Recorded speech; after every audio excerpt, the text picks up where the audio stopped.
옛날 옛적 충주의 고요한 마을에는 특별한 호두나무가 심어져 있었다. 이 호두나무는 평범하게 보였지만 마을 사람들은 나무에 전해 내려오는 마법의 전설을 믿었다. 전설에 따르면 이 나무의 호두를 얻은 사람은 마음의 소원을 이룰 수 있다고 했다. 마을에는 아리라는 한 소녀가 있었다. 아리는 누구보다 호기심이 많고 용감했다. 그녀는 언제나 마법의 호두나무에 대한 이야기를 들으며 자랐고 호두나무의 마법을 직접 보고 싶어 했다. 어느 날 아리는 나무 아래 옛날 이야기 속에 등장하는 마법의 호두를 찾아 떠나기로 결심했다. 호두나무는 깊은 숲속 가파른 언덕을 올라 맨 끝에서야 볼 수 있는 곳에 위치하고 있었다. 아리는 작은 가방과 산책용 스틱을 준비하고 이른 새벽집을 나섰다. 숲은 조용했지만 새들의 노래와 청명한 공기가 아리의 기운을 북돋았다. 그녀는 자신을 격려하며 계속 길을 나아갔다. 며칠간의 여행 끝에 아리는 마침내 그 전설적인 호두나무를 발견했다. 나무는 강력한 기운을 풍기며 빛에 잎사귀가 반짝이고 있었고 나무가 지닌 마법은 그녀의 감각을 자극했다. 아리는 한 발짝 한 발짝 다가가며 진심이 담긴 소원을 빌었다. 나에게 가장 소중한 사람과 영원히 행복하게 살 수 있도록 해주세요. 아리는 간절한 소원을 빌고 눈을 감았다. 그녀가 눈을 떴을 때 가장 놀라운 일이 벌어졌다. 나무는 천천히 흔들거렸고 가지 중 하나가 굉장한 호두를 아리의 품에 떨어뜨렸다. 호두는 빛나며 마치 살아있는 것처럼 숨을 쉬는 듯 했다. 아리는 그 호두를 소중히 간직하고 자신의 마을로 돌아왔다. 이후로 그녀는 마법의 호두를 잊지 않고 간직하며 가족과 함께 행복하게 살았다. 그리고 마을 사람들도 그 전설이 사실임을 깨닫고 마법의 나무를 소중히 여기고 보호했다. 세월이 흐르면서 아리와 그녀의 가족은 충주에서 사랑과 행복으로 가득 찬 삶을 살았고 마법의 호두나무는 끊임없이 새로운 이야기를 만들어갔다. 마을의 아이들은 아리의 이야기와 함께 저마다의 소원을 이루기 위한 꿈을 키워갔다. 그리고 충주의 호두나무는 여전히 그 자리에 서서 새로운 방문자들을 맞이했다. 이 이야기는 충주의 깊고 아름다운 마음을 간직한 소녀 아리와 그녀의 소원이 이루어진 마법의 날들을 기리기 위해 오늘날까지도 전해져 내려오고 있다. 두 번째 이야기. 옛날 옛적 한국의 서해안에 위치한 부안에는 아름답고 평화로운 어촌 마을이 있었다. 이곳의 주민들은 주로 고기를 낳거나 소금을 생산하며 하루하루를 살아가고 있었다. 부안의 소금은 그 특별한 맛으로 인해 먼 지방까지 소문이 퍼져 많은 이들이 이를 사러 오곤 했다. 그러나 마을 주민들 모두가 알지 못했던 사실이 하나 있었다. 그들은 자신들이 매일같이 걷고 있는 땅 아래에 숨겨진 오래된 전설의 존재를 전혀 모르고 있었다. 마을 한가운데에는 커다란 느티나무가 긴 세월 동안 뿌리를 내리고 있었는데 이 나무야말로 이 전설의 주인공이었다. 나무는 바닷물의 흐름을 제어하고 마을을 보호하는 힘을 가진 마법의 나무였다. 어느 날 어린 소년 영수가 마을 주변의 언덕을 걷고 있었다. 그는 고개를 넘던 길에 이상한 빛을 발견했다. 빛은 영수의 눈을 사로잡았고 그는 더 가까이 다가가 보았다. 가까이 다가가자 소년은 여태껏 보지 못했던 빛나는 조약돌을 발견했다. 그 조약돌은 손바닥만 한 크기로 무지개 빛을 뿜어내고 있었다. 영수는 호기심으로 인해 그 조약돌을 주워 품속에 넣었다. 그러자 마을 느티나무의 변화가 생기기 시작했다. 나무의 잎이 더욱 푸르게 변하며 커다란 가지들이 하늘을 향해 뻗어나갔다. 영수는 얼떨결에 이 상황을 목격했지만 그 이유를 알 수가 없었다. 그는 마을의 현자이자 할아버지 같은 존재인 대목에게 이 사실을 알리기로 했다. 대목은 영수의 이야기를 듣고 심각한 얼굴로 고개를 끄덕였다. 그는 마을 주민들에게 이미 오래전부터 전해 내려오는 이야기를 들려주었다. 이 느티나무는 우리 부안을 지켜주는 수호나무다. 그리고 그 조약돌은 바다의 심장에서 온 것이지.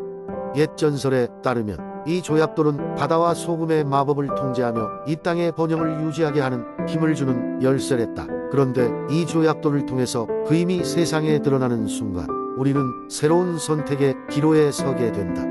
대목의 설명에 따르면 조약돌의 힘은 올바른 영혼에 의해 사용될 때만 불행을 막고 번영을 가져올 수 있다는 것이었다. 영수는 그 조약돌을 어떻게 사용해야 할지 몰랐지만 마을을 위해 그 결정을 내리기로 마음먹었다. 그날 밤 영수는 꿈속에서 환한 빛과 함께 나타난 바다의 여신을 만났다. 여신은 부드럽게 미소 지으며 말했다. 영수야, 이 조약돌의 힘은 믿음과 이해로부터 나온단다.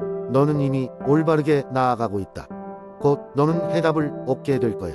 이곳 부안을 위한 진정한 번영과 소통의 길을 찾게 할 테니 마음을 열고 귀를 기울이렴. 영수는 꿈에서 깨어나자 그의 마음속에는 확신이 자리 잡았다. 그는 다음날 마을 사람들에게 자신의 꿈을 이야기했고 그들은 그를 믿고 따랐다. 마을 사람들은 함께 느티나무 아래 모여 진심 어린 소원을 빌며 조약돌을 감싸고 기도를 올렸다. 곧 마을에 기적 같은 변화가 일어났다. 바다에서 잡히는 물고기는 더욱 풍성해졌으며 그들의 소금은 한층 더 깊은 맛을 내기 시작했다. 무엇보다도 느티나무의 이파리는 전보다 더욱 생기넘쳐 마치 마을을 해와 달이 함께 지켜주는 듯한 느낌을 주었다. 그 사건 이후 부안의 사람들은 느티나무와 바다를 더욱 공경하게 되었고 조약돌은 다시 원래 자리에 돌려졌다. 사람들이 조약돌에 대해 잊고 하루를 바쁘게 살게 되더라도 영수는 그 자신과 마을 사람들을 잇는 끈이 절대 끊어지지 않음을 마음 깊이 알고 있었다. 이리하여 부안의 소금과 바다는 이 전설과 함께 시간이 흘러도 변치 않는 가치를 가지고 전해 내려오게 되었다. 그리고 영수는 어느새 이 부안의 전설 속 주인공으로 무럭무럭 자라나며 자신만의 새로운 이야기를 써내려가고 있었다. 세 번째 이야기. 옛날 옛적에 신비로운 숲속에 자리잡은 항공무주 지역에 살고 있는 작은 마을이 있었습니다. 마을 사람들은 이 숲을 무주의 신비한 숲이라 불렀습니다. 이 숲에는 오래된 전설이 있었는데 달빛이 가장 밝은 밤에 이 숲을 걸으면 숲의 정령을 만날 수 있다는 이야기가 전해 내려왔습니다. 무주의 작은 마을에 사는 어린 소녀 혜진이는 다른 사람들처럼 전설 속 정령 이야기를 매우 신비롭게 여겼습니다. 그녀는 항상 숲의 가장자리에서 친구들과 뛰놀며 숲에 대한 무한한 상상을 하곤 했습니다.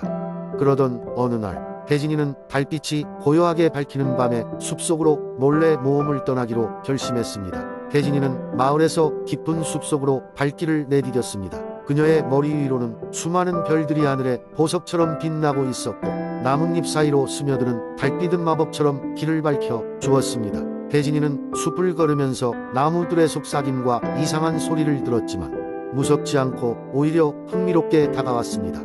얼마나 걸었을까? 혜진이는 작은 연못가에 도착했습니다.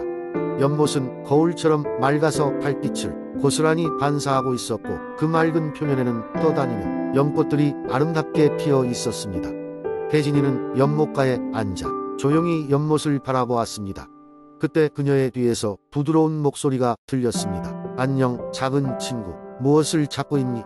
혜진이는 놀라서 뒤돌아보았지만 그녀가 본 것은 거대한 은빛 날개를 가진 정령이었습니다. 정령은 마치 사람의 형태를 하고 있었지만 그 모습은 인간과 전혀 다른 초현실적이었습니다. 전 전설을 쫓아왔어요.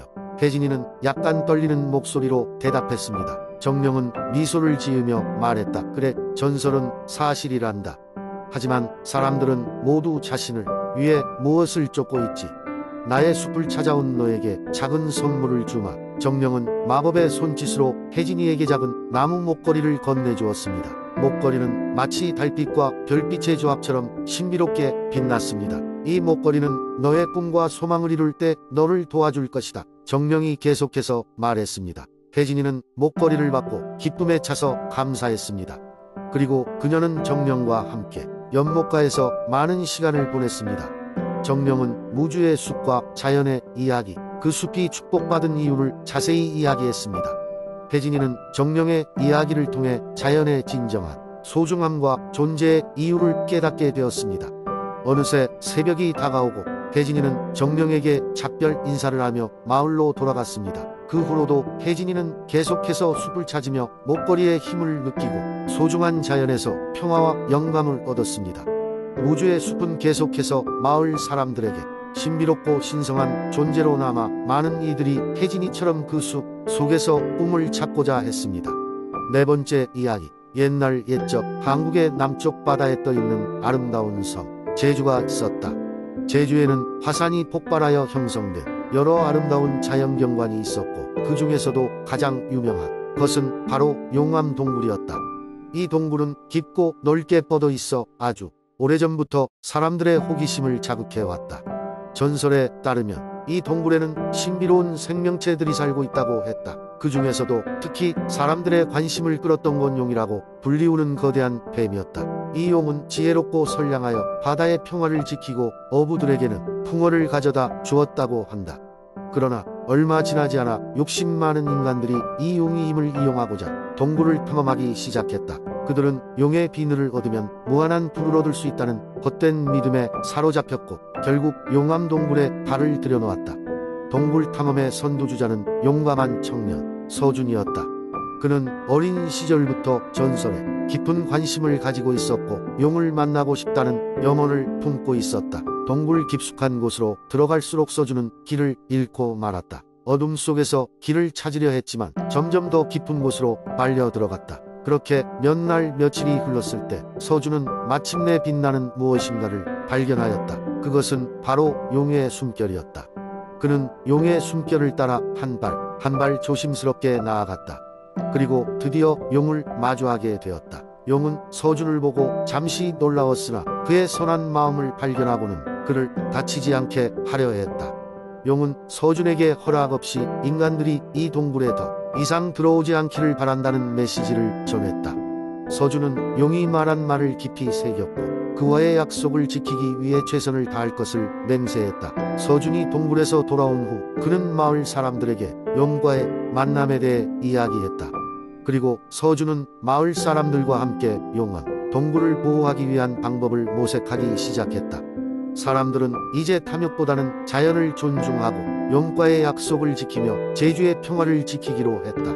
그리하여 오늘날까지도 제주 용암 동굴은 그 신비함을 간직한 채 자연과 인간이 조화롭게 공존하는 장소로 남아있게 되었다. 그리고 이 이야기는 후손들에게 자연의 보호와 조화에 대한 교훈을 주는 전설로 전해 내려오고 있다.